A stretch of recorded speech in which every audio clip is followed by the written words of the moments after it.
Nate. Nate no está, Nate se fue. Nate, ¿qué te Dios. había pasado? Qué frágil es nuestro programa. Le he dado al típico botón del ratón que está en el lateral y se me ha ido la página. No lo veis, pero mi casa es un caos porque estoy desmontándola para la mudanza. Es la primera vez en mi vida que me mudo para atrás y vuelvo al centro. ¿Sabes? Voy a desgentrificar o algo. Voy a cerrar mi cámara, ¿vale? Que creo que ahorramos ancho de banda y están todas las calidades que no son óptimas.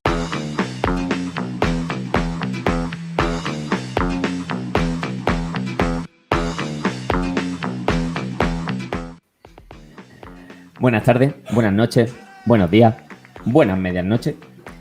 Bienvenidos, bienvenidas una nueva tarde o cuando tercie a un nuevo programa de A la Fresquita, vuestro podcast de memes, salseo, Twitter y videojuegos, gracias a mí. Gracias también por esperarnos, a pesar de que nos hemos saltado un poco los plazos que honestamente nos habíamos autoimpuesto nosotras mismas, así que nos podemos saltar un poco como queramos. Y gracias por estar preguntando por nosotras. Nos ha hecho honestamente ilusión ver en Twitter y en redes sociales que habéis estado preguntando, oye, ¿dónde está la ración de la fresquita que falta esta semana? Pero la verdad es que hemos estado ocupadas un poco en general con la vida y honestamente asistiendo con ojos ojipláticos, nunca mejor dicho, a todo lo que estaba pasando a nuestro alrededor con el tema sempiterno de Madrid y las elecciones madrileñas, pero también viendo cómo en prime time, en La Sexta, le daban voz a un señor que niega que esté ocurriendo nada del COVID, o que niega, o que básicamente plantea que esto es un plan maquiavélico. Así que hoy queríamos hacer, en un principio, queríamos que este programa hablase de qué tenemos que hacer con este tipo de casos. Hay que darles casito, no hay que darles casito, hay que confrontar, no hay que confrontar, etcétera. Pero la verdad es que con todo lo que ha estado ocurriendo esta semana, después ha ido derivando. Y al final, pues no tenemos muy claro de qué va a ir el programa hoy, pero creemos que va a ser bastante interesante. Muy cerca y a la vez muy lejos, tengo, como siempre, a Carlos Natera, periodista y colaborador del Topo, gran medio de comunicación, y amante de las palomas. Saluda, Nate. Buenos días, lo primero. Y justo con las palomas, no os vaya a creer lo que me ha pasado hace una hora, que contra la ventana de mi terraza se ha dado una hostia, una paloma, chaval, pero que mira, iba para dentro del salón y ha hecho pumba. Ha rebotado y por suerte está bien. Me he puesto ahí a mirar a ver si... Pues como le pongo semillitas, yo creo que coge confianza que viene en la cocina. Y a la cocina no va a poder entrar, con la ventana doble acristalamiento que tengo maravillosa. Así que bueno, esa es mi historia con las palomas hoy. Seguiremos informando. Una nueva demostración de que esa paloma no era la más inteligente de su clase. Pero además de Nate, también me acompaña Macarena Hernández, madre de memes, y también la persona más leída de esta habitación. Así que, Maca, si nos quieres contar en un breve resumen qué ha pasado y nos pones al día. Quería decir, antes de que ha pachado, que hoy nos debe estar escribiendo el guión Alfred Hitchcock porque acabo de sacar un gorrión de mi salón también. Se meten mucho en mi salón y yo qué sé, porque están en la terraza comiéndose mis plantas, los gorriones y los mirlos. No tengo nada en contra de ellos, todo ok, pero dejan mis plantas en paz. Échale semilla. Sí, yo le he hecho, se comen las salchichas de mi perro, ¿sabes? Uy, eso está feísimo. Van a hierro. Bueno, vamos a contar un poco qué ha pachado para intentar centrar el debate de hoy. Desde que el partido innombrable iba ganando popularidad a golpe de provocación, el debate sobre cómo informar de la ultraderecha en los medios y cómo tratar sus contenidos en redes ha sido constante. Es un rollo entre no les des casito, pero tampoco les des escapar a sus anchas. Se han sacado muchas guías, debates, iniciativas. El debate se trasladó también a cómo actuar en la calle con las numerosas convocatorias por vocaciones que hace Vox, que al fin y al cabo lo que buscan con sus mítines en el País Vasco o en los barrios obreros es que alguien les dé la reverenda hostia que se merecen y acaparar minutos televisivos. ¿Al fascismo se le ignora o se le combate? Pues es que hay que elegir. Para colmo, el tema se ha recrudecido con la campaña madrileña. ¿Os habéis enterado que hay elecciones en Madrid? Donde Vox está probando una nueva estrategia alejada de la matraca con Cataluña. Una estrategia de trumpismo desaforado porque el trumpismo desenfadado se lo ha pedido Ayuso ya. Total, que aparte de hacer carteles nazis atacando a pobres menores desamparados, la arquitecta que firma sin papeles ha acusado a Pablo Iglesias de inventarse un poquito las últimas amenazas que ha recibido. Total, que aquí el coleta se ha plantado y se ha ido del debate junto con sus compis progresista. Bueno, total, que ahora están todos como locos hablando de la democracia y de las actitudes intolerables de los elementos de la ultraderecha, aunque todos y todas le han tocado las palmas los fascistillos patrios en sus programas al derecho y al revés. Bueno, pues hoy hemos venido aquí a sacar algo claro. ¿Cómo nos cargamos estas gentuzas? Comunicativamente hablando, me refiero. No te vayan a enviar una bala en un sobre, Maca, ten cuidadita. Yo soy más de abrelatas. Pues muchas gracias por este magnífico resumen, Macarena. Vamos primero con una ronda rápida de primeras impresiones y titulares entre aquí quienes les hablan y ya después pasamos a los invitados. Nateras, ¿qué opina usted? Mira, mi titular, como estoy ahora en mi taller de escritura creativa, me ha salido muy creativo. Y dice así: los nazis son lo peor, pero lo peor no son los nazis.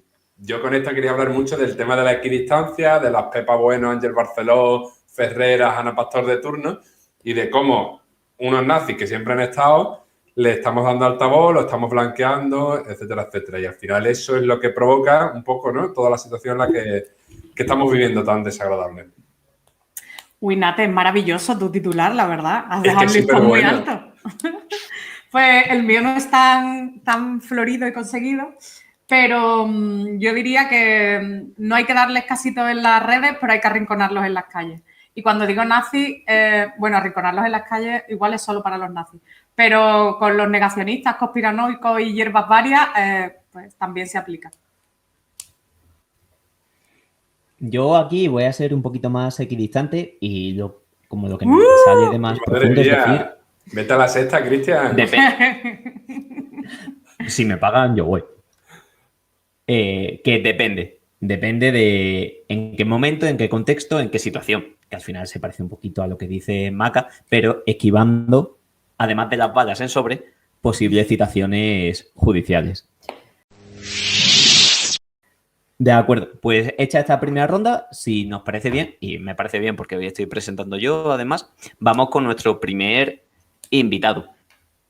Seguramente más de uno y de una de quienes nos oyen hoy lo conocerán. Se llama Manuel Rodríguez, él es politólogo. Recordad, los politólogos somos luego culpables de todo. Es codirector de Cámara Cívica y actualmente lucha contra el discurso del odio desde Hate Blockers. El discurso fascista, como el antisemitismo, el racismo o en general cualquier populismo xenófobo, lo que trata es de generar una frontera entre un ellos, que son pues el mal, el caos, o los migrantes, o los judíos, o los subvencionados, y un nosotros que por supuesto pues nosotros somos el bien, somos el orden, la autoridad, el orgullo de pertenecer a una raza, a una clase, somos el esfuerzo. Y ese conflicto puede ser real o puede ser percibido, o bien se amplifica una frustración social para luego capitalizar ese descontento, o bien se intenta generar artificialmente un conflicto para sacar rédito, ¿no? Lo que diferencia quizá a esos fascistas clásicos de la extrema derecha actual, del alt-right, es que diseñan una estrategia en la cual siempre van a acabar ganando. Si son capaces de capitalizar ese conflicto y presentarse como el orden, ganan el marco y ganan legitimidad. Se presentan como que son los únicos que saben solucionar la situación. Pero si el resto de actores políticos se revuelve y les censura, les critica, automáticamente se presentan como víctimas de ese establishment, de esa dictadura progre, de que son los únicos que se atreven a decir la verdad, con lo cual, en cualquier caso, ganan. Durísimas declaraciones. Macarena, ¿qué te parece lo que comenta Manu? Pues creo que tiene más razón que un santo y me llama mucho la atención con lo que ha dicho de las estrategias que realizan, de si generan el conflicto, ellos se posicionan como los dueños del orden y cuando no, pues hacen las víctimas. Hay un hilo muy guay que me llamó la atención de Ernesto Filardi en Twitter, que comparaba muchas estrategias de los líderes de Vox, bueno, y de Ayuso también, sobre todo en la campaña de Madrid, con las de los abusadores y maltratadores psicológicos. Él lo llama las estrategias del abuso narcisista y debe entender bastante de esto porque es superviviente de una relación con un abusador narcisista. Y hablaba, por ejemplo, de la luz de gas, de hacerte creer que estás loco, que no, yo no he dicho eso, yo lo que he dicho y cambia un poco, como de negarte la realidad, igual que cuando dicen algún dato falso y los corrige, y dicen, no, yo no he dicho exactamente eso. Vamos, señora, así lo ha dicho. Y también una de las estrategias, que es la que él dice que utilizó Monsterio en el debate con Pablo Iglesias, que es el baiting, ¿no? La provocación. Provocarte hasta que pierdas los nervios, entonces tú quedas como una histérica inestable. Y en este caso, esa persona, el que está atacando, representa el orden, la tranquilidad, no sé qué. Claro, entonces, hablando de eso, pues está guay que la única salida es irte, porque si no, o sea, si cedes a su ataque, al final eres tú la histérico. Si se lo haces ver, se va a hacer la víctima, que es la otra estrategia, que es hacerse la víctima siempre. Entonces, tenemos que estar siempre como un poco con la cabeza fría con las estrategias que utiliza la ultraderecha, porque básicamente son siempre las mismas. La de hacerse la víctima es como la estrella, que está el libro de Lucía Lindmayer, que es muy guay también, la de Ofendiditos.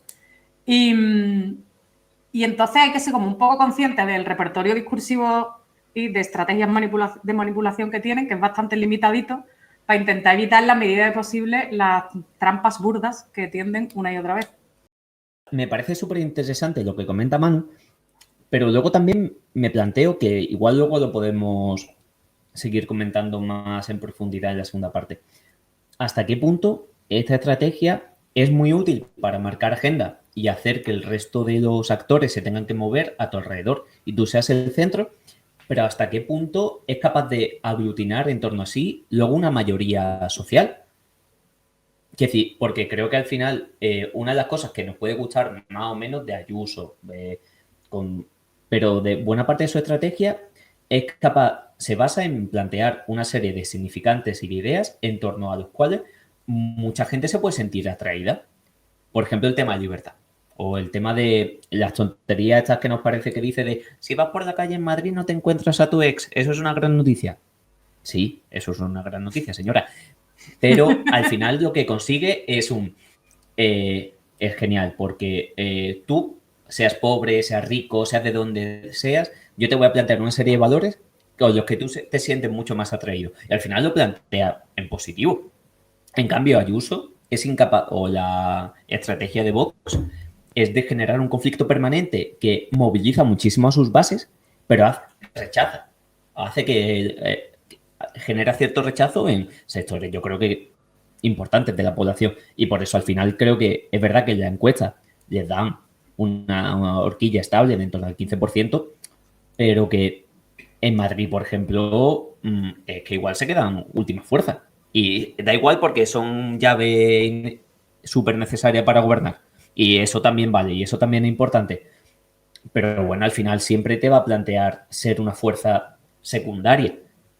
Primero, recuperando lo que tú estabas diciendo, ¿no? Yo entiendo que Vox, para crecer su base social, necesita que pasen cosas fuera. Yo creo que el conflicto de Cataluña era el ejemplo más claro, ¿no?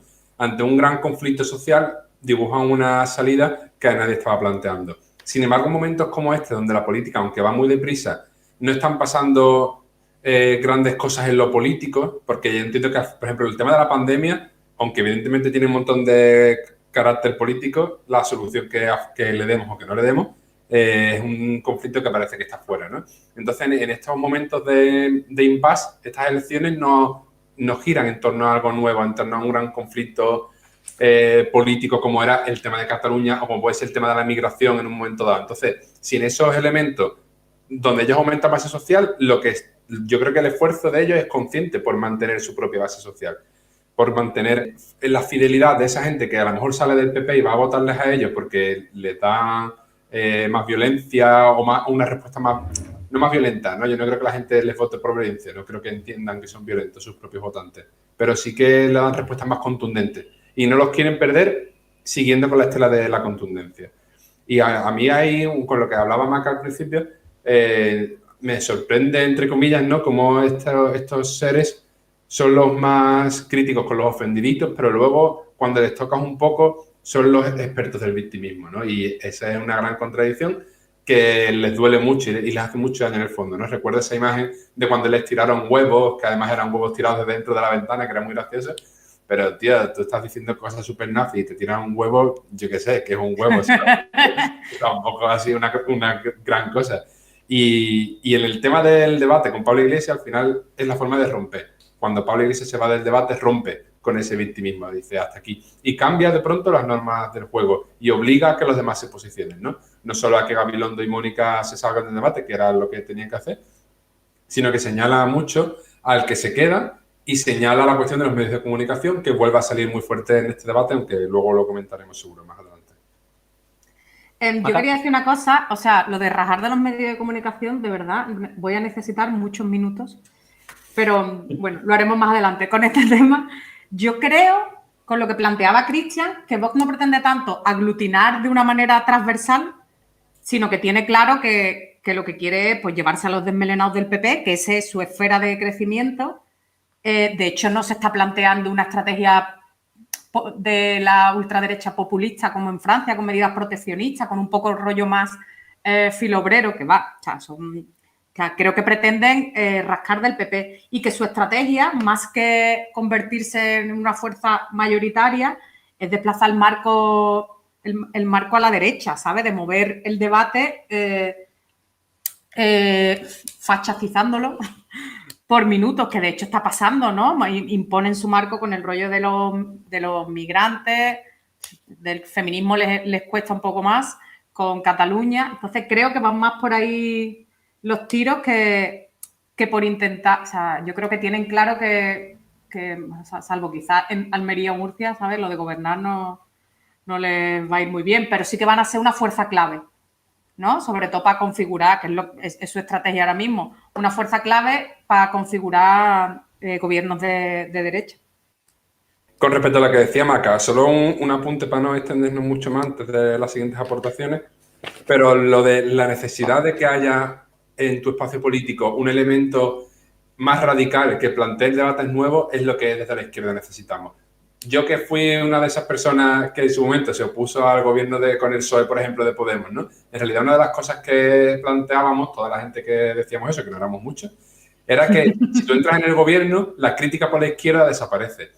La crítica ya solo está en la oposición de derecha, ¿no? No hay una oposición de izquierda a la izquierda del gobierno que presione, ¿no? Y muchas veces ahora, volviendo al tema de los medios, que es que va a acabar saliendo más temprano que tarde, comparan mucho Podemos y Vox, ¿no? Los extremos. Y es como, hostia, ojalá Podemos fuera de extrema izquierda que te sacara una medida súper exagerada para lo que la sociedad es capaz de asumir en estos momentos, pero que nos obligara a hablar de eso, ¿no? Como sucede, por ejemplo, ahora en las elecciones en Perú, que es muy curioso porque en la segunda ronda, en la última ronda para elegir presidente, está el candidato de extrema izquierda y la candidata de extrema derecha, hija del dictador, ¿no? Y entonces, claro, el candidato de extrema izquierda empieza a sacar debates. Él habla de nacionalizar claramente, habla de expropiación, es un discurso muy clásico, muy sindicalista, de hecho es muy conservador en lo social, aunque el tema de la política en Perú tiene otro capítulo. Pero él obliga al final a la gente a que hable de socialismo cuando en Perú se lleva sin hablar de socialismo en serio decenas de años, ¿no? Y esa forma de balancear el debate hacia tu lado es lo que consigue muy bien Vox hacia la derecha, como estaba apuntando Maca.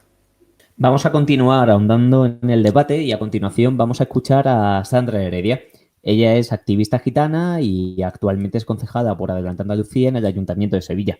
Responder a campañas o difundir imágenes de la extrema derecha en redes sociales creo que no es conveniente, porque realmente lo que le estamos dando es más publicidad en redes. Creo que a la extrema derecha y al fascismo se le tiene que responder en debates si se dan en las instituciones, y hay que darle respuesta a todas las agresiones que se están sufriendo en los diferentes barrios.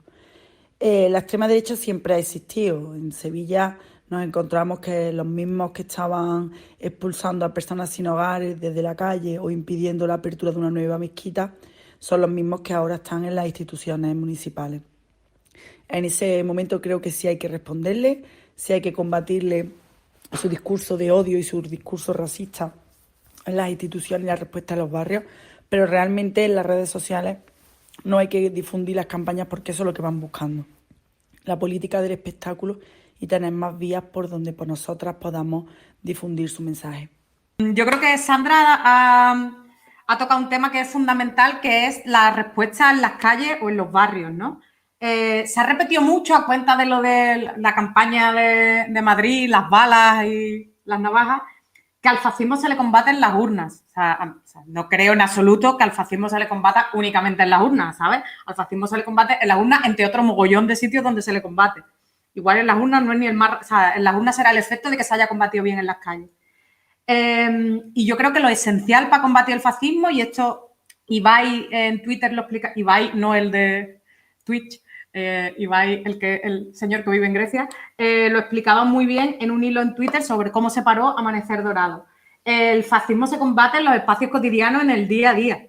Y a mí hay una cosa que me revienta cuando después de, por ejemplo, el meeting de Vox en Vallecas o otros mítines de estos que van a provocar y efectivamente después hay un conflicto, se lía, que la gente salga con esa superioridad a decir, muy bien, ya les habéis dado lo que queríais. O sea, a mí esa superioridad de izquierda, me entran ganas de hostia, tío, lo mínimo que se le puede hacer a alguien que se está enfrentando a una mancha de fascistas es respetarlo y decir, tío, compañero, compañera, igual esa no es mi estrategia, pero te apoyo, por supuesto. O sea, eso es lo mínimo que se despacha.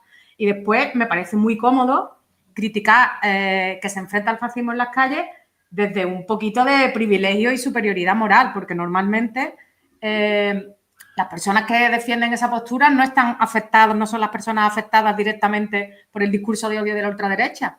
No son las trans, no son las personas LGTBI, no son las personas racializadas, que son las que se llevan todos los palos de los discursos de Vox. Entonces, que vayan a tu barrio a vacilarte, entiendo que lo ideal no es liarte a hostias con ellos, aunque sea lo que te apetece, porque al final, vale, les vas a dar lo que quieres, pero tampoco hay que cederle el espacio, quiero decir, que se sientan incómodos en los barrios. Y después, por otro lado, cuando te dicen, les ha hecho el juego, hostia, es que prácticamente es imposible no hacerle el juego. Si hay una respuesta pacífica, pero contundente, como era el caso de Vallecas, y no se está dando la violencia, da igual, Abascal se tira de cabeza a donde están los vecinos y consigue su foto. Y si no, va a mandar a sus colegas los maderos a que líen el conflicto ellos, que se les lleva dando muy bien desde hace años.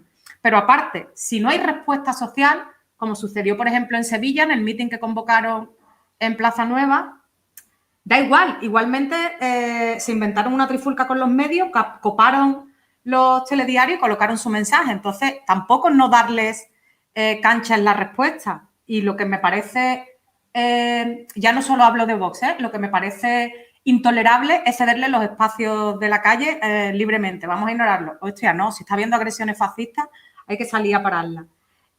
Ibai prácticamente decía esto en el libro que hablaba de cómo se paró Amanecer Dorado. Dice, hostia, los medios no empezaron de repente a boicotear, a hacerle el cerco sanitario a los nazis de la ultraderecha así por las buenas. Fue porque empezaba una respuesta social en las calles y cada ataque de Amanecer Dorado se frenaba por parte de convocatorias vecinales. Entonces, yo creo que es esencial generar espacios de encuentro y apoyo mutuo que satisfagan las necesidades de la gente. Y por otro lado, hay otra cosa, ya voy a acabar, que en un artículo de contexto que hemos compartido estos días decía también que quizás otra de las cosas que es muy útil para frenar el antifascismo, para frenar el fascismo y que hace mucho por el antifascismo, aparte de luchar en los espacios cotidianos, son medidas contundentes, ¿no? Como, yo qué sé, pues un ingreso mínimo vital de verdad, ¿sabes? No como ahora que le llega a los que prácticamente están debajo de un puente, sino que sirviera realmente para que mucha gente que está muy precarizada tuviera, no, ¿sabes? Que nadie tuviera que pensar cómo coño me mantengo, ¿sabes? Mantengo mi vida. Que hubiera un soporte para todo el mundo. Esas medidas son medidas antifascistas, realmente. Entonces, creo que es mucho más útil, a nivel institucional, son mucho más útiles las medidas que garantizan una existencia digna para la gente que tanto pin del triangulito rojo, ¿sabes? Entonces, chúpate esa, Pascual Serrano, esto sí que es un análisis materialista y no me llames posmoderna. Gracias, Macarena. Nate, cuando dejes de reírte, ¿tú cómo lo ves?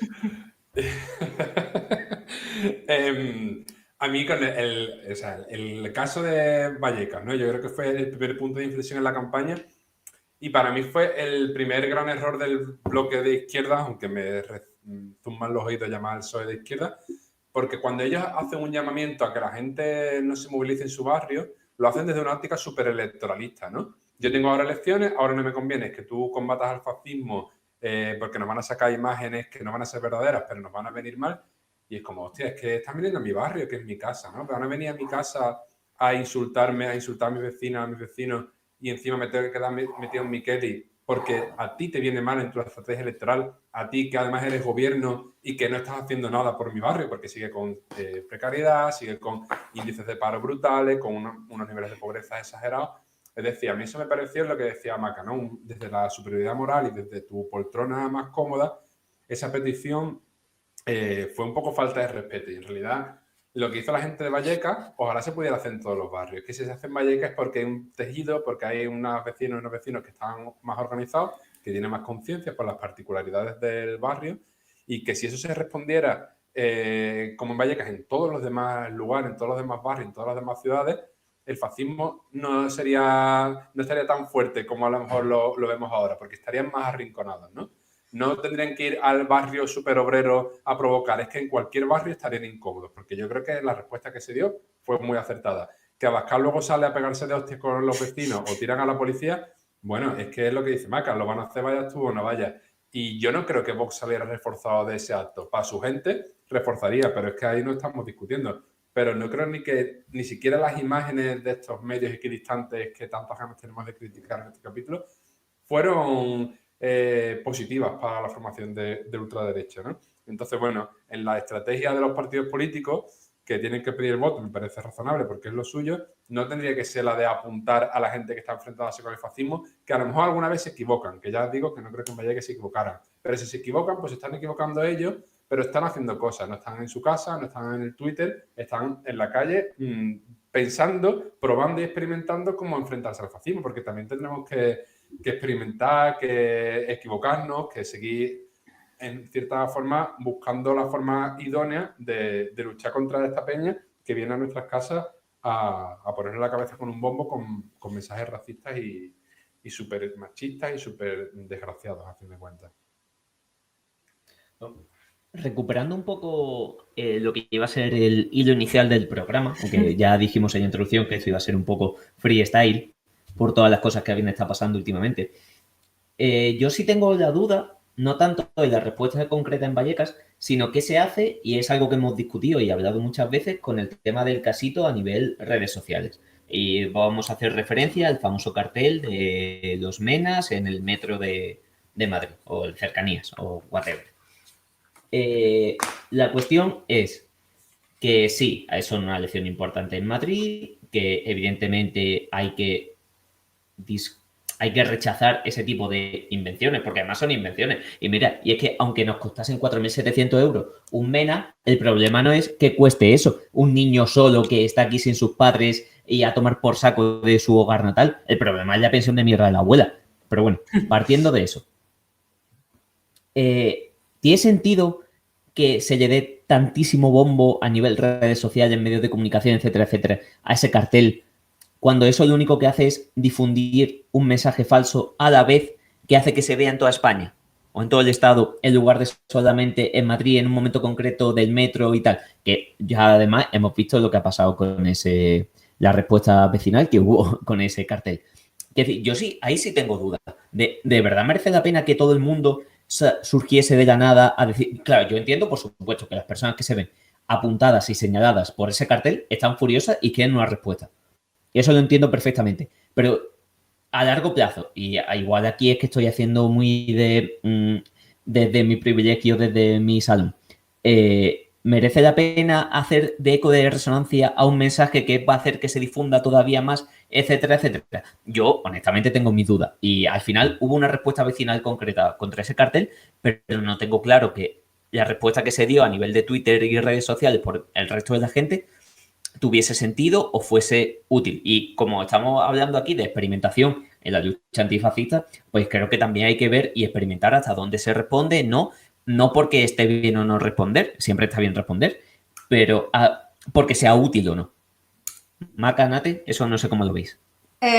Yo creo que en redes sociales la estrategia sí tiene que ser otra. Igual que creo que en las calles hay que estar y no ceder espacio, en las redes sociales apuesto por no alimentar el algoritmo que se alimenta de odio y de indignación y por mantener tu salud mental, ¿sabes?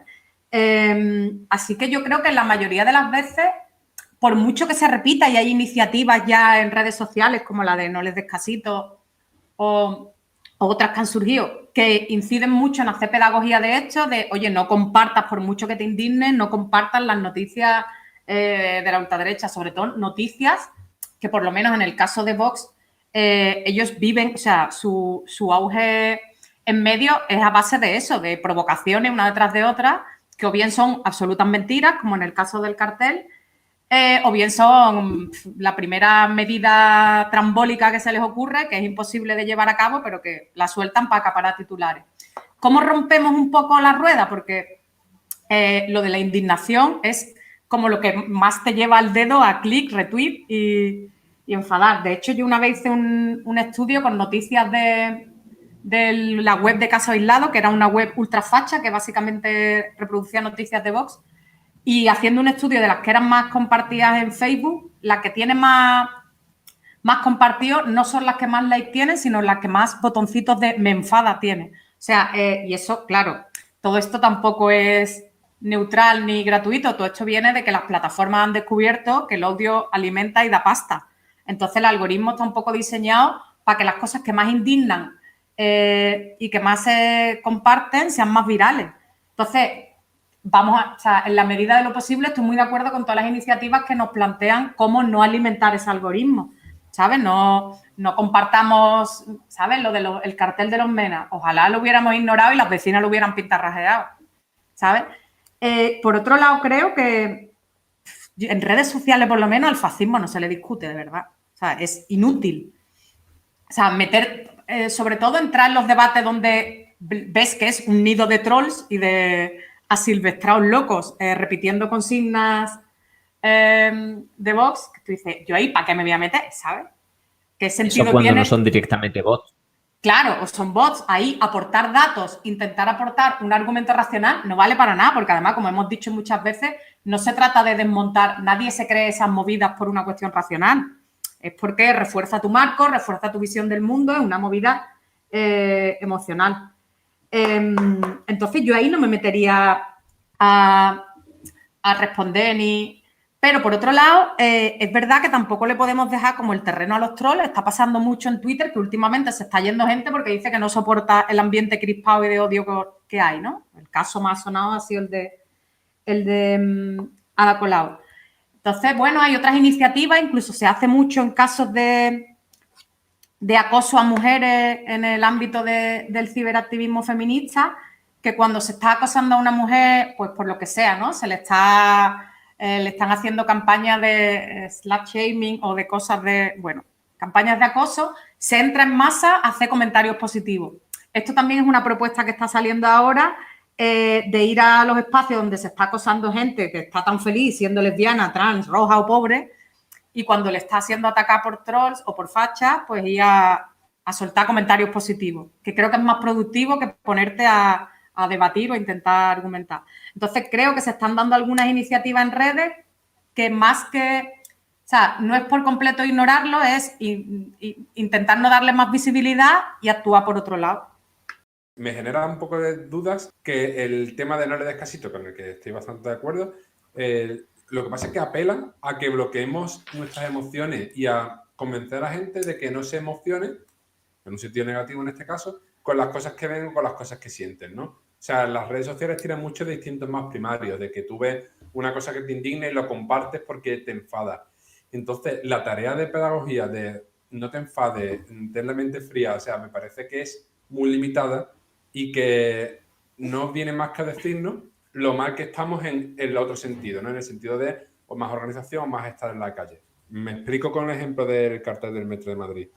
Para mí el problema ahí, evidentemente, es que la gente lo difunda, lo comparte, lo haga viral, pero me parece muy difícil explicar a la gente que no tiene que difundir ese cartel porque no solo la gente en redes sociales, que las noticias también lo estaban difundiendo, ¿no? Sale en La Sexta, sale en el diario.es, sale en Público, entonces ese medio de comunicación que tú consumes, al final es el que estás difundiendo en tus redes. Sino a mí lo que me fastidia más era lo que se tardó en vandalizarse ese cartel, ¿no? Al final, si conseguimos hacer viral el que se destroce el cartel o el vídeo de los chavales que van a tirarle cosas, a tirarle globos, movidas, no sé qué le tiraron, eso es lo que tendríamos que hacer viral, pero se tardó demasiado en hacer eso.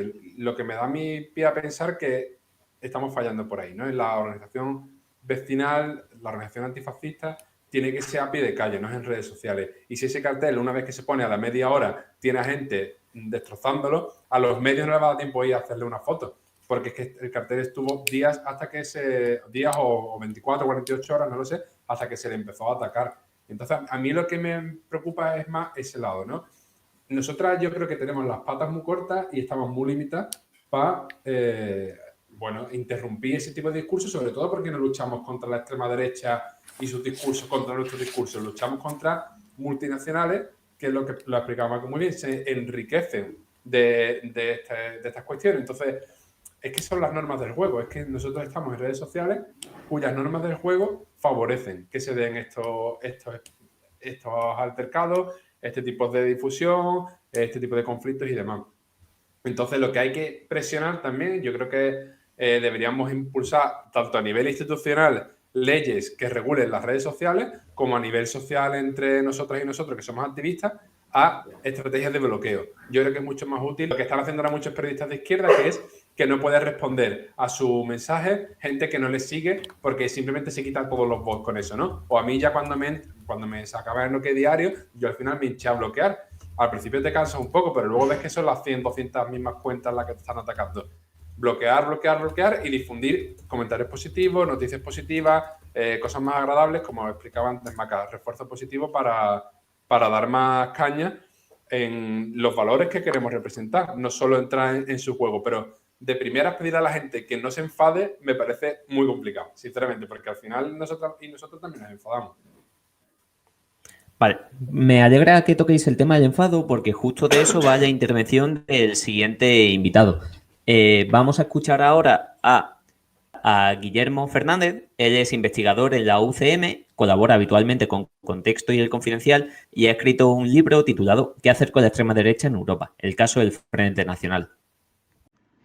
Yo creo que el problema fundamental es que muchas veces hablamos de los temas que quiere la extrema derecha y en los términos que quiere la extrema derecha. Ese es su gran éxito, ¿no?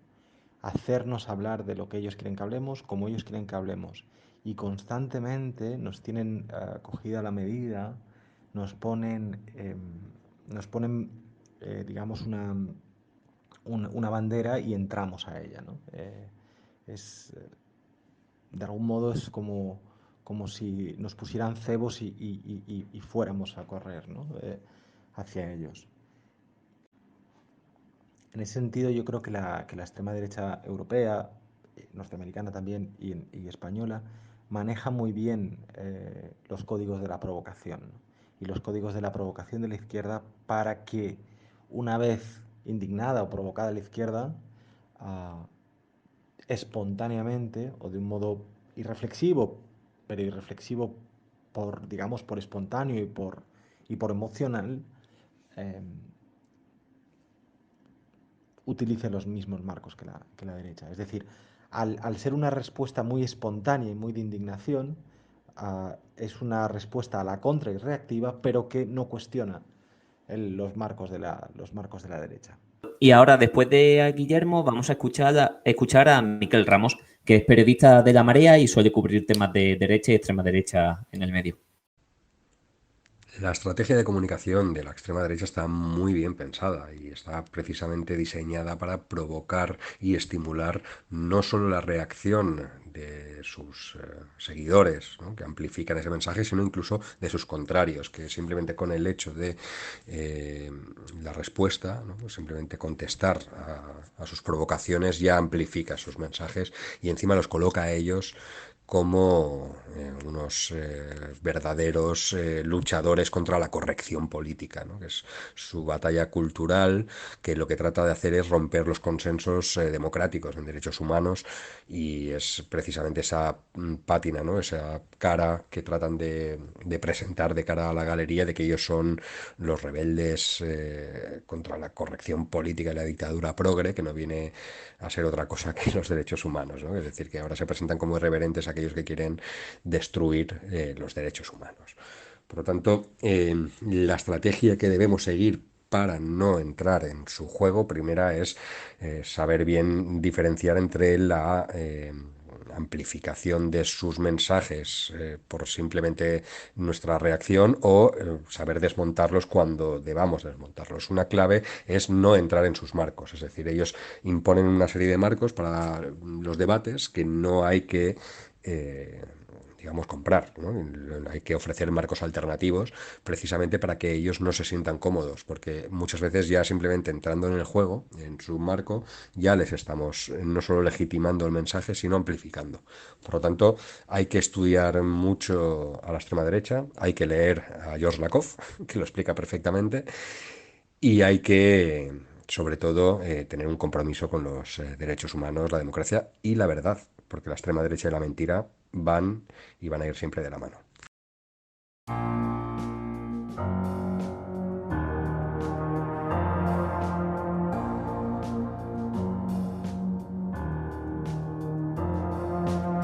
Yo no camelo perfume de Nina Ricci, sin más del libro de la Silvia Federici. Será mejor que traten mejor esas bichis, no sea que de repente me escuchen y se compinchen. Os lo tengo dicho, os lo dejo hecho al punto. La teoría King Kong no apunta, facilito tronco. Deja de poner impedimentos, deja de ser un experimento. Déjame ser otra cosa que no sea un cuerpo. Hemos escuchado a Miquel Ramos y antes de continuar con el debate, o precisamente continuando con el debate que ellos plantean, que lo dicen como muy claramente, ellos son capaces de ponernos el trapo, saben qué trapo ponernos para que entremos en la provocación. ¿Cuál creéis que podría ser la viceversa? ¿Qué trapo podríamos poner nosotros para que ellos entrasen y nos hiciesen el juego y el trabajo de difundir nuestras ideas? Maca. Guau, qué complicado. Claro, creo que precisamente se trata de eso, de no estar siempre reaccionando y ser nosotros los que hagamos propuestas. Ojalá, yo te digo una cosa, ojalá fuéramos tan punkis desde la izquierda más institucional como los de Vox o los partidos así más o como Ayuso, de atrevernos a proponer cosas que provoquen realmente a la derecha y no caer en sus marcos. Porque, como decía, bueno, como han dicho tanto Miquel como Guillermo, el problema es que al darle respuesta reflexiva a todas estas provocaciones que están diseñadas al milímetro para que tú digas, ¿pero qué dices? Tendemos a caer en los marcos, ¿no? Con el tema de los MENA, por ejemplo, que ha sido súper patente. Y con respecto a lo que ha dicho Nate antes, ojalá se hubiera tardado tan poco en tunear el cartel como en hacer memes del cartel, la verdad, ojalá. El problema es que cuando respondemos a eso impetuosamente, con todo nuestro justificado cabreo, decimos, es que ese dato es falso, no se gasta eso en los MENA, se gasta en pagar a los trabajadores, no sé cuánto, no sé qué. Hostia, da igual, eso justifica el marco. ¿Sabes? Quiero decir, el problema es asumir que es un despilfarro hacerse cargo de menores desamparados. Entonces, pues ojalá, en vez de estar respondiendo a eso, fuéramos nosotros los que dijéramos, no, mira, nuestra propuesta es una renta básica para todo Cristo, sea migrante o ciudadano español, que aquí todo el mundo tenga sus necesidades básicas cubiertas. ¿Que se te iban a echar encima? Bueno, por supuesto, pero también por lo menos ibas a ganar adeptos por otro lado. Entonces, sí, yo creo que lo que plantean ambos contertulios es completamente acertado. O sea, respirar hondo antes de responder a las provocaciones para no caer en su marco y dejar de estar reactivos y empezar nosotros a hacer propuestas punky como nacionalizaciones y jornadas laborales de 25 horas. O 22. A mí me estaba recordando todo esto a cuando Tere hizo su discurso con lo de los menores no acompañados. En realidad ese fue un gran ejemplo de cómo, partiendo de su propuesta de odio, darle la vuelta y tratar de ejercer la empatía con los niños y las niñas, ¿no? Yo creo que ese discurso además se difundió mucho y ella generó mucho odio entre los sectores de extrema derecha de una forma muy adecuada, ¿no? O sea, tú me estás diciendo que se gastan dinero en los menores no acompañados y yo no te voy a negar, como decía Maca, que se gaste dinero. Te voy a decir que hay que gastárselo porque es que es un bien social. Y eso precisamente me lleva a enganchar con la idea de la que se está hablando mucho esta campaña, ¿no? Que el eje desde los sectores de izquierda se ha tratado de poner entre fascismo y democracia. Y a mí me parece que entiendo esa propuesta, pero para nosotros y nosotros la democracia no tiene que ser un elemento vacío que no saben muy bien lo que es, porque además ¿no? venimos de un ciclo donde decíamos que la democracia no era plena, tenía muchas fallas y demás. Y la democracia, según como yo lo entiendo, se trata de defender servicios sociales, derechos públicos, escuelas públicas, el tema de la vacunación, el tema de los ERTE, perdón. Es decir, defender medidas sociales para la gente que ocupa la mayoría social es cuando nosotras hacemos democracia.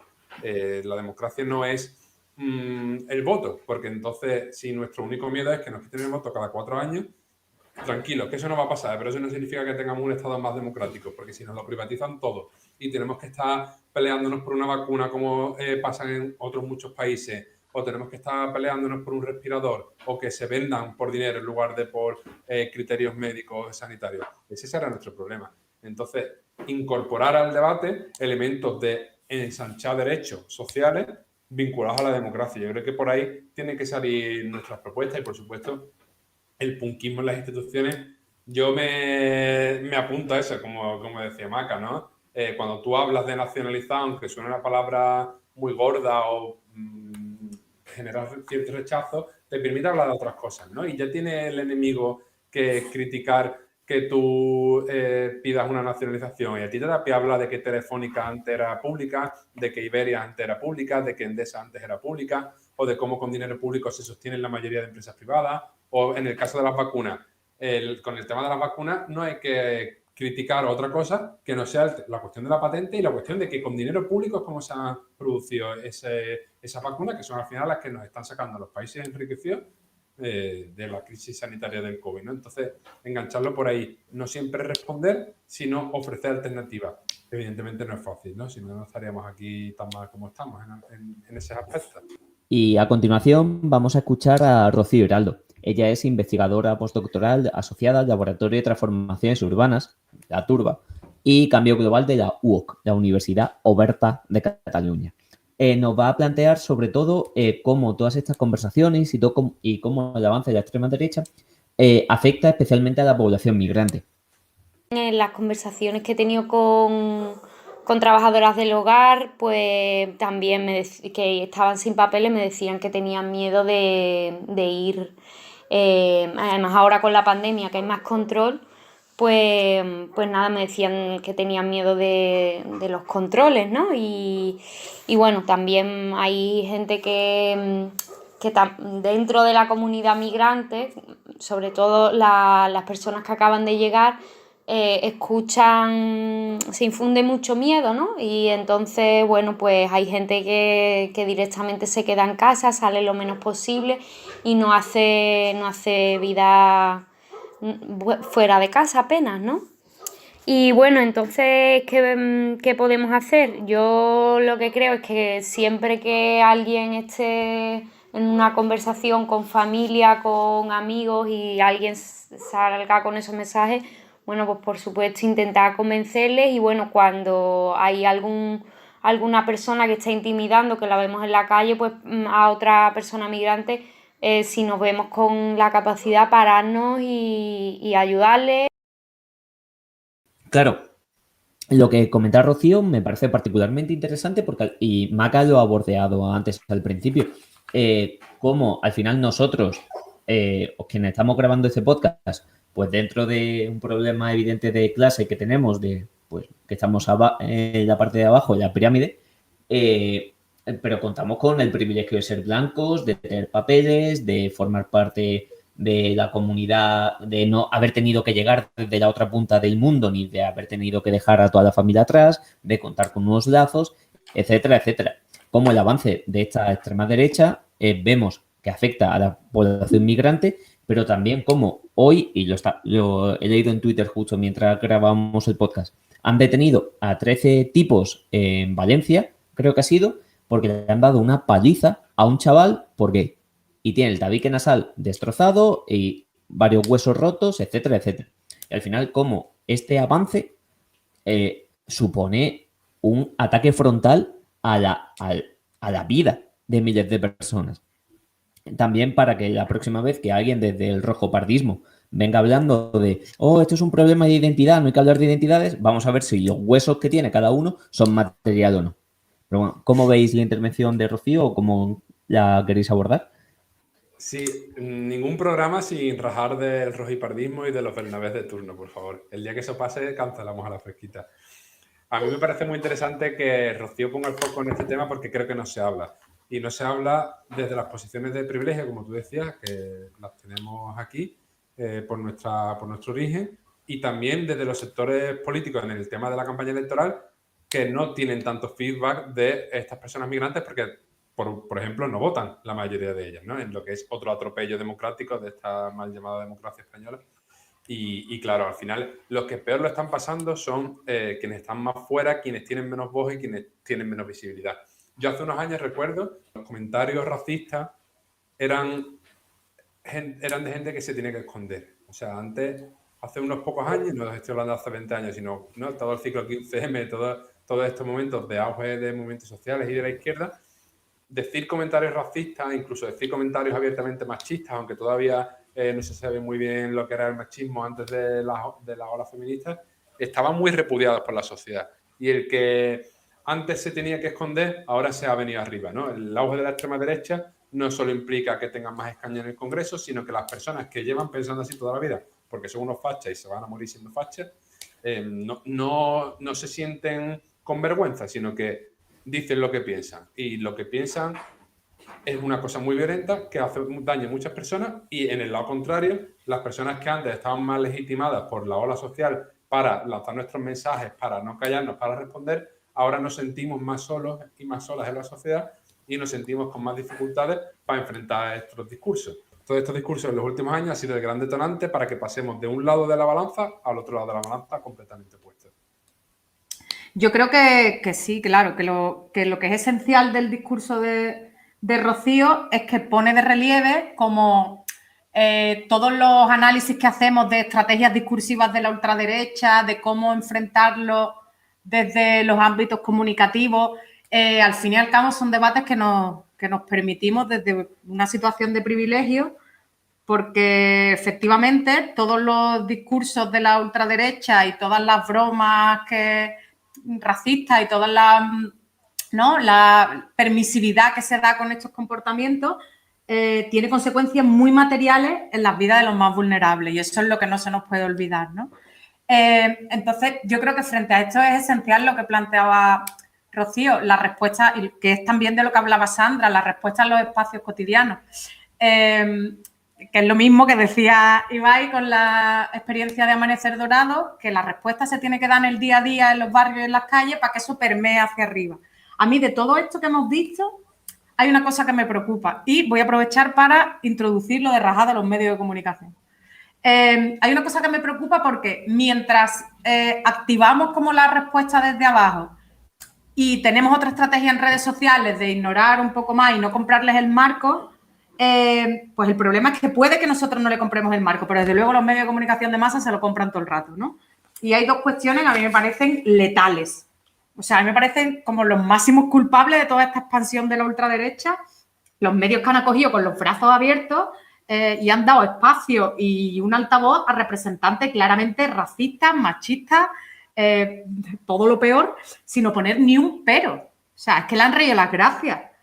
Probablemente porque se alinea con los intereses de los dueños de los medios de comunicación, pero normalizar esos discursos sin cuestionar todos los atentados a los derechos humanos por minuto que sueltan, o sea, me parece criminal, lo digo en serio, ¿sabes? Para que te expulsen de tu profesión como periodista para el resto de los siglos. Entonces, quedarte asintiendo mientras están soltando barbaridades o están dando datos falsos es irresponsable, ¿sabes? Y a mí eso me cabrea muchísimo.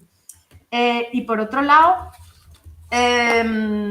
cuando se habla de los extremos, de la falsa equidistancia esta, voy a aprovechar para soltar mi tocho de Chomsky again. ¿Os acordáis de cuando os di la turra con Chomsky y los métodos de propaganda y los 5 filtros? Pues al fin y al cabo lo que se trata es ¿sabes? Cuando se habla de Podemos y Vox como iguales, y sin embargo no se les trata en absoluto al mismo nivel en los medios de comunicación, mientras que a Vox se le trata con cierta... Bueno, un poco de como el hijo un poco rebelde, pero al que, bueno, pues tu hijo lo quiere y lo tiene en casa. A Podemos hacer una campaña de desprestigio brutal, que no es ni más ni menos la que se le ha hecho de toda la vida a los movimientos sociales. También a cualquier cosa que esté a la izquierda del PSOE. Entonces, ¿cuál es el quinto filtro del que hablaba Chomsky? Pues en su momento él hablaba del anticomunismo, ¿no? Nada que sea medianamente próximo al comunismo va a tener cabida en los medios de comunicación de masas si no es para ser brutalmente atacado. Hoy en día lo del anticomunismo igual suena un poco antiguo, aunque la verdad creo que no, y se habla de alinearse con el discurso dominante. Pues al final, Vox, por mucho que parezca que se vendan como unos rebeldes, están completamente alineados con el discurso dominante, más cuando a diferencia de otros partidos de extrema derecha populista, su ideario es completamente neoliberal. Entonces, dentro de ese neoliberalismo, pues lo que ponen es el toco de color con el rollo de exaltación del españolismo y con una ideología completamente racista y antidiversidad, que tampoco es muy diferente de la que tienen los medios de comunicación de masas, la verdad. Entonces, representa un neoliberalismo un poco rancio y faltón, pero todo ok con el sistema. Entonces, me parece que tenemos que insistir mucho en la gran irresponsabilidad y culpabilidad de los medios de comunicación de masas. Ahí lo dejo. Por comentar cosas concretas que habéis estado diciendo, yo no estoy de acuerdo con lo que dice Nate de que ha habido un salto especialmente durante los últimos años o que ahora se dicen cosas que antes no se atrevían a decir. Joder, que entre el 2015 y el 2014 había una serie como Aída que tenía uno de los personajes más fachas que yo he visto nunca, que es Mauricio Colmenero, que hacía chistes ultra racistas, homófobos, etcétera, etcétera, y encima lo trataban como una cuestión de humor. Yo creo que como uno de los elementos blanqueadores de elementos de extrema derecha que yo he visto y que más recuerdo por temas de infancia y demás, es ese. Pero antes también se decían machistadas, se decían cosas homófobas en televisión. De hecho, yo creo que más.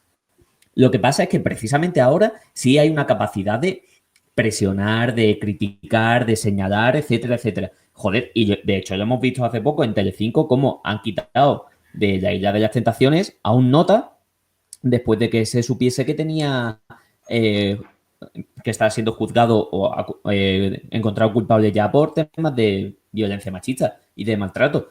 Hostia, yo creo que precisamente lo que hay ahora es capacidad de señalar y de criticar.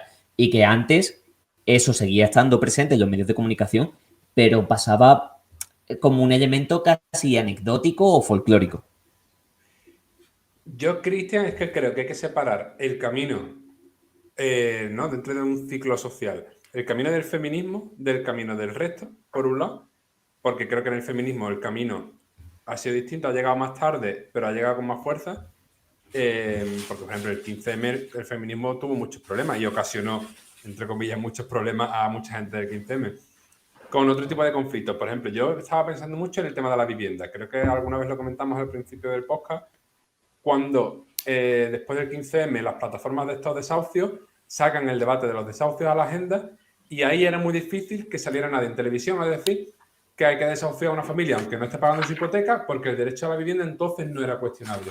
Cuando ese movimiento cae y la sociedad, yo creo que hay un giro reaccionario en algunas cuestiones económicas, ese tema ahora es el desocupa, ¿no? El de las ocupaciones, el tema de desocupa. Ahora eso es más fácil de decir. Yo creo que hace 5 o 6 años era mucho más difícil hablar de que una familia que no paga, por el hecho de no pagar su hipoteca, se tiene que ir a la calle. Entonces, en ese eje yo lo veo claro. Con el tema del racismo, a mí me genera un poco más de duda, porque por un lado, creo que con el tema de la comedia, que yo creo que sí que es un elemento, como tú dices, ¿no? Legitima el tema del racismo, pero creo que el tema de la comedia, los límites del humor, que eso da para otro caso, yo sacaría esa parte de la ecuación de la discusión, porque creo que en España, después de la crisis y después de cuando llegaron muchas personas migrantes, que ahí había hace 2006-2005, ¿no? Había muchos discursos de nos quitan el trabajo y demás. Con el tema de la crisis económica, la respuesta que hubo luego era no nos han quitado ya el trabajo, sino que se hablaba de los culpables de la crisis, ¿no? Con el tema de la importancia del 15M, que no apuntaba abajo, sino que apuntaba arriba. Entonces yo ahí creo que es distinto y creo que fascistadas en España no se podían decir antes. Me refiero a fascistadas de las franquistas clásicas, hitlerianas. O sea, creo que eso antes estaba más en cuestión. Igual que en tu familia, en tu cena de Navidad o en tu muro de Facebook. Y ahora las fascistadas se dicen sin ningún tipo de filtro. Yo creo, en este caso, voy a estar más de acuerdo con Cristian. Yo creo que antes se decían auténticas barbaridades, lo que pasa es que hubo un momento en el que algunas de estas barbaridades empezaron a decirse con cierta vergüenza. Y ahora se ha perdido esa vergüenza y se ha cambiado en un ataque a la ofensiva por cierto orgullo antisistema contra la dictadura progre. Y ese es uno de los problemas, ¿no? Y me alegro mucho, Cristian, de que saques el tema de Mauricio Colmenero, porque a mí me ha atormentado durante años, ¿sabes? A mí me daba mucha grima ese personaje en ese momento que igual no sabía muy bien articular, ¿no? No sabía qué era blanquear el racismo, pero a mí me generaba mucha incomodidad. Y recuerdo, además, una vez mi madre hablando de que le había cogido el teléfono en un teleoperador y me dijo, medio riéndose un poco con apuro, pero sintiéndose suelta, se le había cogido un panchito. Y ella se rió. En plan, ¡ay, como Mauricio Colmenero! Y era como de, hostia, tía, vaya racista acabas de soltar, jiji, jaja. Entonces, creo que ahora lo que pasa es que se hace como haciendo ostentación, ¿no? De, hostia, no, yo rechazo a los inmigrantes porque estamos hartos del buenismo de los progres. Como decía Antonia Delate, que yo estoy últimamente muy a tope con los referentes de la prensa rosa, cuidado con los verdugos que se venden como víctimas. Y yo tenía... lo que ha dicho Nate... Perdona, vaya giro noventero, ¿no? Con Antonio Delate. Tío, es que últimamente ha salido porque ella ha denunciado también que ha salido apoyando a Rocío, que Alessandro Lecchio le daba pa'l pelo y dice, menos mal que yo tenía pruebas, porque es que tienes a un tío que te está dando la del tigre y como lo denuncias sin pruebas, encima se vende como víctima. Con lo que tú has hablado del movimiento a la vivienda, yo creo que justo lo tenía aquí apuntado como como que todo lo que ha estado a la izquierda del PSOE, cualquier amenaza pública se ha visto como una amenaza pública, cualquier discurso contrahegemónico ha sido súper atacado, y la excepción que yo tenía apuntada fue el caso de la ocupación y el derecho a la vivienda después del 15M. Ese ha sido, creo que, el caso más potente en el que por un breve tiempo ha virado el sentido común de la sociedad en un momento dado y de repente se vio legítimo. De hecho, durante una época era completamente... O sea, la mayoría de la sociedad veía completamente legítimo ocupar pisos de banco o permanecer sin pagar porque los bancos te habían estafado y te estaban robando. Y eso se legitimó. O sea, yo recuerdo durante el proceso de las corralas en Sevilla, o sea, venían de todas partes prácticamente como heroínas, a tratar como heroínas a las mujeres que estaban viviendo en las corralas. Rápidamente, desde luego, el sistema le ha puesto corrección a eso y la campaña que se ha lanzado contra la ocupación y desacreditando pues la gente que resiste a los desahucios ha sido brutal. Y esa batalla la hemos perdido. O sea, durante un momento tuvimos ese eje se desplazó y después lo hemos perdido otra vez. Eso era. No, sí, estoy de acuerdo con lo que tú comentas de... Precisamente yo creo que iba por ahí, ¿no? Yo creo que lo has explicado mucho mejor. Pero cuando tienen vergüenza de decirlo, pues eso evidencia que su discurso no está legítimo a la sociedad, ¿no? Intentaba ir por ahí. Y me parece acertar el análisis que hace. No estoy tan lejos de ello, pero creo que lo que yo remarcaba era esa diferencia. Precisamente que ahora no te dé vergüenza decirlo, es que antes el cuñado de turno se callaba más en la cena de Navidad y ahora es el que más habla, ¿no? Un poco llevándolo por ahí. Pero bueno, muy interesante lo que habéis comentado, evidentemente. Por puntualizar dos cosas, y perdón por insistir a lo mejor de más con este tema, pero es que creo que depende mucho de las experiencias vitales que hemos tenido cada uno y cada una, y eso evidentemente tiene un sesgo. Igual mi entorno era particularmente conservador o pues eso, un poco facha, pero yo es que buena parte de los comentarios que leo ahora o que veo ahora en Twitter, yo ya los he escuchado previamente. Un grupo de señores mayores que estaban en el bar con las cervezas. En un grupo de chavales que, mira qué gracioso, tenemos un negro o un gitano en clase. Jiji, jaja. Y se soltaba. Quiero decir, es que creo que la diferencia es que ahora está como mucho más aceptado en medios de comunicación, y eso sí puede que sea lo que comenta Nate, porque evidentemente hay un momento de ofensiva, pero luego creo que también esto lo que nos muestra es que no hay una única correlación de fuerzas de ideas que combate, sino que son muchas a la vez entrelazadas, y que a lo mejor al mismo tiempo que el feminismo avanza en una serie de posiciones y dificulta el debate en una serie de cuestiones, el tema de la vivienda retrocede. Y al final siempre existe una pulsión de conflicto permanente, que es lo que también nos tiene que dar esperanza a entender que en algún momento podemos avanzar, porque si no, joder, es que si alguien escucha todo esto del tirón, nuestros podcasts y demás, creo que en general pecamos de un pesimismo horrible, que es como, no, al contrario, siempre planteamos como análisis, pero para hacer luego intentar tener propuestas en positivo y lanzar a la ofensiva y ganar terreno, etcétera, etcétera. También porque creo que en este podcast somos muy fan o entendemos la importancia de lo discursivo y lo cultural como parte de la definición de la realidad que tenemos alrededor. Más allá de que luego podamos entrar más en detalle de qué pesa más, qué pesa menos, no sé qué, pero lo discursivo como una parte esencial de lo que se construye a nuestro alrededor y cómo lo entendemos. Y que creo, y ya un poco por ir acabando, porque normalmente siempre pedimos propuestas y que acabemos en positivo, pero es que en general creo que dentro del debate hemos estado hablándolo bastante. Si queréis hacer un último cierre o algo, Nate, Maca. Yo tenía una cosa apuntada que a mí o sea, no es una certeza, es una cuestión que a mí me raya mucho, ¿no? Cuando, sobre todo en la campaña de las narices, todo el hincapié que se está haciendo en la alerta antifascista, en frenar al fascismo, a mí hay una cosa que me da muchísimo grima, que es que lo estamos dotando de una épica que me parece totalmente inmerecida, ¿no?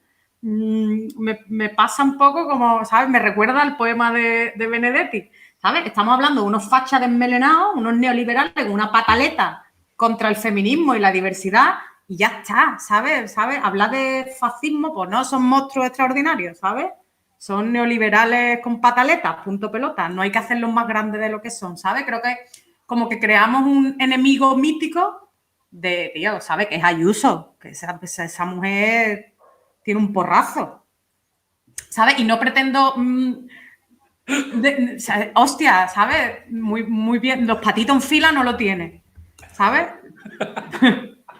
Entonces, me enerva un poco cuando nos ponemos con toda la épica antifascista porque le estamos regalando épica a ellos, ¿sabes? Total. Esa era mi reflexión final. Mi reflexión final quiere ser rajar de la tele, porque hoy no he rajado de la tele al final. Y os quería comentar simplemente, bueno, yo desde este programa, que es muy humilde, muy chiquitito, me quiero dirigir a Ángel Falcero, porque a mí me parece que en el debate de la SER, cuando Iglesias se levanta y se va, creo que si sigue el debate está dejando de lado a la víctima, y creo que es lo peor que pudo hacer. O sea, no tenía que esperar a que se fueran otros dos y luego cancelar. Ella tenía que haber parado ese debate. Y de igual forma, los debates que luego ha cancelado la Sexta, por cierto, ha cancelado el debate porque dice Iglesias y Mónica Garcés dicen no vamos a ir a ningún debate donde vaya Vox. Entonces se cancela el debate. Hostia. No hay sin Vox, claro. Coño. Bueno, no me quiero poner yo ahí legalista, pero si tú organizas un debate público y demás, estás obligado en época de campaña electoral a invitar a todos los partidos que tengan representación, posibilidad de tener representación, etcétera. En lugar de eso, al final lo que están haciendo es sustituirlo por entrevistas a todos, aparte del debate. A los medios de comunicación que se supone que tienen que luchar por la democracia y por la convivencia de los derechos humanos y bla, bla, bla, hay que exigirles que saquen los pies del tiesto y que se enfrenten un poco a esa legalidad que hay. Es que vamos a ver, me está diciendo a mí que es la única irregularidad que cometen los medios de comunicación, que todos los años tienen cientos de multas porque se pasan con la publicidad. Pues a lo mejor es hora de organizar un debate sin Vox, aunque después te llegue una multa de la Junta Electoral. Y si hay en la Sexta habrá un crowdfunding, pues ponemos pelas. Yo pocas porque estoy en paro, pero ponemos pelas. Pero nos enfrentamos también a esas normas absurdas que van en contra de la democracia. Habrá que exigir que la ley que habla de que haya una pluralidad en la televisión, que estoy de acuerdo, tenga unos límites democráticos. Si usted se dedica a atacar a niños, a atacar a personas migrantes, a atacar a las mujeres, pues se sale de los límites democráticos. Pero esa batalla hay que darla. Lo que no puede ser es que se laven las manos con el legalismo para no hacer absolutamente nada. Porque después, qué casualidad, de hecho, meter a fascistas en la televisión como a Inda y a toda esta peña, no hay ningún problema legal ahí. Venga ya, hombre. De hecho, esa ley que tú comentas, Nate, ya existe. Se llama Ley de Partidos Políticos. Pero que no se ejecuta, ¿no? En la práctica, es un papel... Claro, sí, se ejecuta con quien interesa. Claro, es que... Vamos a ver. Bien. Se nos está alargando bastante el programa. Por favor, calma. Y todavía nos quedan 2 secciones. Estrenamos sección. Y esta siempre está bastante guay. Le hemos llamado hace 2 minutos, totalmente improvisado además. Siéntate a la fresquita. Y nos vamos a dedicar a leer algunos de los comentarios, no todos, porque han sido muchos y numerosos y no tenemos tiempo de leerlos todos, que nos habéis dejado, queridos y queridas oyentes, en el cuestionario que hemos puesto en Twitter. Si queréis que se os vea y que se os lea y que formar parte de la fresquita, escribí ahí. Así que, darle. Nate, empieza a leer. Sí, voy a leer los comentarios. Como dice Cristian, he hecho una selección de algunos de ellos. Nos ha llegado también un comentario nazi, que a mí me hace mucha gracia que un nazi gaste su tiempo en escribirnos pensando que lo vamos a sacar. Pues no le damos casito, ¿no? Uno de nuestras oyentes, porque son anónimos, decía que el no le des casito efectivamente debe ser la línea general para frenar el fascismo y que muchas veces la denuncia antifascista es de altavoz en temas de redes sociales. Y hablaba de que cuando el fascismo, como es el momento ahora, ha llegado a nuestra sociedad, pues hay que denunciar sin complejos, ¿no? Que hay que bascular, como estábamos comentando antes, entre el no le des casito y la denuncia. Otro de nuestros compis o de nuestras compis hablaba de que en redes sociales hay que diferenciar y que en redes sociales efectivamente el no le deis casito debe quedarse. Debe estar para quedarse, que no hay que repostear la bravuconada de los nazis, como el tema de lo de portar armas, ¿no? Cuando Vox sacó ese anuncio de que iban a hacer una ley para poder llevar armas en España, al final eso se le dio mucho bombo de redes sociales y que se le hace publicidad y que se le hace mucho eco. Otra de nuestras personas hablaban de que en los medios de comunicación los representantes políticos de izquierdas o progresistas, como le queramos llamar, deberían ignorar directamente las preguntas que vayan a coalición de estos comentarios de los fascistas, ¿no? Es decir, cuando muchas veces Vox dice algo, no es solo que lo diga y ya está, sino que además llega el periodista de turno y te dice la última propuesta de Rocío Monasterio es X barbaridad. Pues que no se respondan a esas preguntas, que se ignoren para que no salgan en los medios de comunicación. Y también hablaba de, efectivamente, los espacios donde ellos están hay que irse para denunciar, ¿no? Lo que vimos esta semana con el asunto de Pablo Iglesias. Y el último comentario que quería leer hablaba de que, según su opinión, el no darles casito funciona a veces, que a veces no hay que confrontar y que otras veces sí. Lo importante es que mientras las izquierdas nos secamos con los datos de Ayuso y Vox, ellos se dedican a contar historias, a ganar el relato, ¿no? Como estábamos comentando antes. Y que la justicia no es la vía para enfrentarnos a ellos por la composición de la justicia, de la cual, por cierto, hoy no hemos hablado, que da para otro capítulo, ¿no? Si al final la justicia no es imparcial, es partidista y tiene un montón de fachas dentro, pues muchas veces no es la vía más adecuada para luchar contra ellos. Y nos recomendaba el libro, por último, de Guillermo Fernández, de qué hacer con la extrema derecha en Europa. Dicho todo esto, acabamos con la parte de debate y vamos a mi parte favorita, porque es lo que me entretiene en las 2 semanas que estamos sin grabar ahora, que son las recomendaciones. Pues, Maca, ¿qué has hecho esta semana y qué nos recomiendas hacer? Pues iba a recomendar otro libro, pero después he pensado y he dicho, un momento, vayamos al origen. Yo llevo varias semanas diciendo, hostia, estoy guardándome una recomendación que es para la Fuga Librería. Pues quiero recomendar la mejor librería habida y por haber de todos los tiempos, de todas las ciudades del mundo mundial, es la Fuga Librería. Está cerca de la Alameda, aquí en Sevilla capital, en la calle Conde de Torrejón 4 y es muy pequeñita, pero en la Fuga Librería puedes encontrar libros de mogollón de cosas, sobre todo de movimientos sociales, teoría crítica y las novelas más guachi guays del momento. Y si no lo tienes, que esto es lo más guay, tú hablas con Luis y te traes lo que tú quieras y te encuentras cosas totalmente inencontrables. Aparte, yo es que es mi librero preferido del mundo, o sea, tengo cero objetividad con este tema. Tú vas y le dices, yo soy una pesada que me cuelo allí todas las navidades y los reyes a buscar regalos y le suelto cual oráculo, en plan, Luis, mi padre tiene 67 años, se está jubilando y le gusta la música, ¿qué le regalo? Y él te dice el libro perfecto, o sea, es un máquina.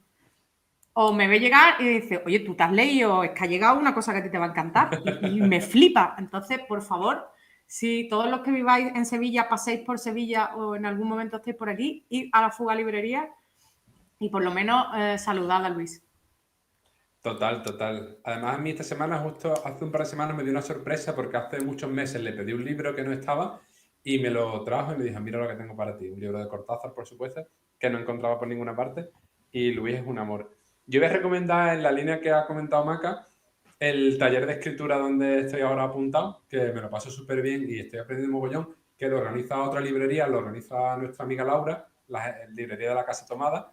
Y la verdad que es un taller súper guay, súper divertido, donde se aprende mogollón, donde la gente es maravillosa y quería hacer una recomendación porque muchas veces tenemos hobbies y no sabemos con quién compartirlos y demás. Pues bueno, estos espacios nos ayudan a encontrar gente para las fricadas que tenemos cada uno. En mi caso, las escrituras, los relatos y ese tipo de cosas.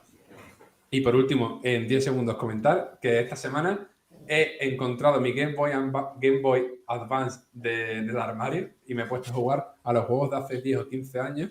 Y aquí estoy con mi Game Boy echando las tardes cuando el paro me ataca demasiado y me tiene sin hacer nada. Bien, Luis y Laura, como digo siempre, este es un espacio abierto al patrocinio. Cualquier cosa, nos pegáis un toque y ya vemos cómo lo gestionamos. Me alegra mucho, además, que Nate comente el tema de la Game Boy Advance, porque yo voy a recomendar un videojuego. Este es modernito, se ha estrenado, de hecho, hace como un mes o así. Está en la mayor parte de plataformas. Twitch, PlayStation, Steam, Xbox, lo tiene el Game Pass, así que si tenéis Game Pass lo tenéis gratis.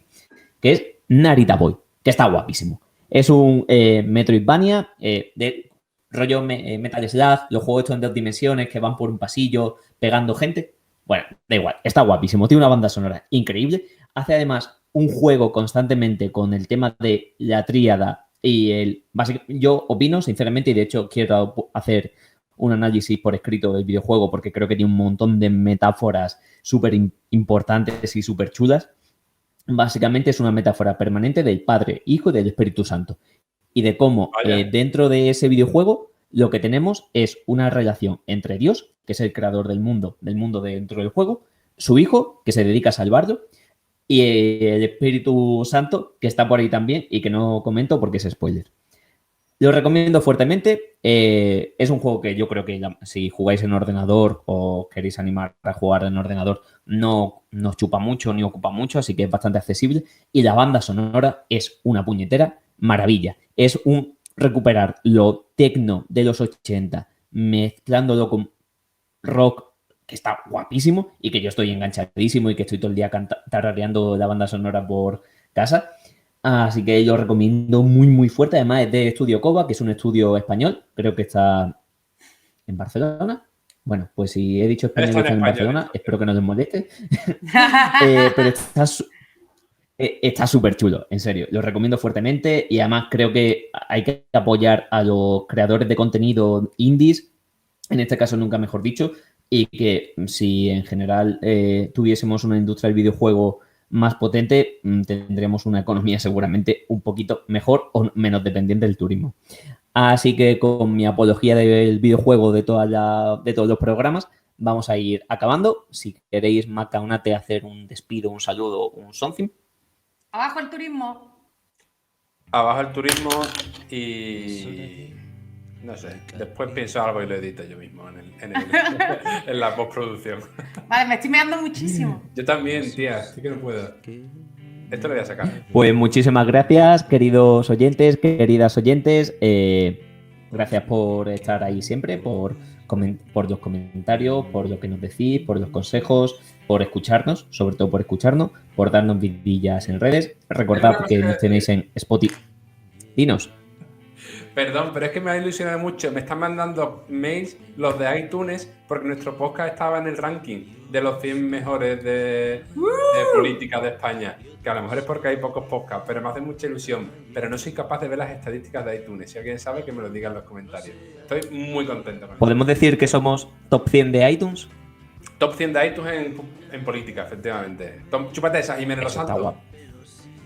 Eso está guapísimo. Recordad, estamos en iTunes, en Spotify, en Twitter, en Instagram y en YouTube. Así que suscríbete, dale al like y campanita para estar informado de todo lo que hacemos. Un besito y hasta la próxima. Besitos fresquiters. Muy, muy. Me meo. Las niñas van cantando,